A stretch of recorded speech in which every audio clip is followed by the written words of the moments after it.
Okay, ഇതിപ്പോൾ നമ്മൾ ഇന്നൊരു കംപ്ലയിൻറ്റ് റിപ്പോർട്ട് ചെയ്തിരിക്കുന്ന ഒരു വൈക്കിങ് വണ്ടിയാണ്. വൈക്കിങ് വണ്ടിയിൽ വന്നിരിക്കുന്ന കംപ്ലയിൻറ്റ് അത് ഒരു ടയർ ലെഫ്റ്റും റൈറ്റും തിരിക്കുന്ന സമയത്ത് ഒരു സൗണ്ട് കേൾക്കുന്ന ഒരു കംപ്ലയിൻ്റാണ് കസ്റ്റമർ റിപ്പോർട്ട് ചെയ്തിരുന്നത്. അത് വെച്ചിട്ട് ചെക്ക് ചെയ്ത സമയത്ത് വന്നിരുന്ന ഒരു കംപ്ലയിൻറ്റ് നിങ്ങൾക്കൊരു പരിചയപ്പെടുത്താനാണ് ഇപ്പോൾ നമ്മൾ വീഡിയോ എടുക്കുന്നത്. ഓക്കെ, ഇതിപ്പോൾ നമ്മൾ അവർ ചെക്ക് ചെയ്തതനുസരിച്ചിട്ട് നമ്മുടെ മെക്കാനിക്ക് ചെക്ക് ചെയ്തിരുന്നു. ചെക്ക് ചെയ്തതനുസരിച്ച് നിങ്ങൾക്ക് വീഡിയോയിൽ കാണാൻ പറ്റും. ഇതാണ് നമുക്കിതിൻ്റെ സ്റ്റിയറിംഗ് ബോക്സിൽ നിന്ന് നമ്മുടെ ടയറിലേക്ക് വരുന്നൊരു ആക്സിലാണ് ഇത് വരുന്നത്. ഇതാണ് പുള്ളാം പുഷാർഡ് എന്നാണ് ഇതിൻ്റെ പേര് പറയുന്നത്. ഈ പുള്ളാം പുഷാർഡിൻ്റെ ഒരു തല ഫിക്സഡ് എൻഡും ഒരു തല നോർമൽ എൻഡ് മാറുന്ന ടൈപ്പുമാണ് നമുക്ക് വരുന്നത്. അപ്പോൾ ഇത് കംപ്ലയിൻറ്റ് വരുന്നതെന്ന് വെച്ചാൽ ഇതിനകത്ത് നമുക്ക് ഗ്രീസിങ് ഇല്ലാത്ത, അതായത് എൻഡിൻ്റെ അകത്ത് വരുന്ന ഗ്രീസിൻ്റെ കുറവ് കൊണ്ടാണ് നമുക്ക് ഈ കംപ്ലയിൻറ്റ് വരുന്നത്. ഇത് നിങ്ങൾക്ക് നോക്കിയാൽ കാണാൻ പറ്റും. ഇത് നല്ല രീതിയിൽ ഷെയ്ക്ക് ആവുന്നുണ്ട്.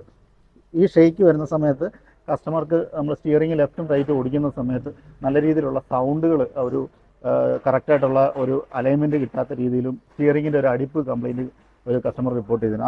അത് വെച്ചിട്ടാണ് നമ്മളിപ്പോൾ ഇത് പുള്ളാം പുഷാർഡ് ചേഞ്ച് ചെയ്ത് വിടുകയാണ് ചെയ്യുന്നത്.